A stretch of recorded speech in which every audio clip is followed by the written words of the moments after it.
Ben birkaç parçayla sarhoş oldum bugün ve mutluluğum kaldı dağlar ardında.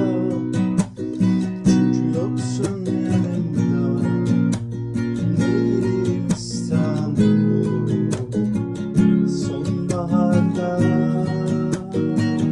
Ben birkaç parçayla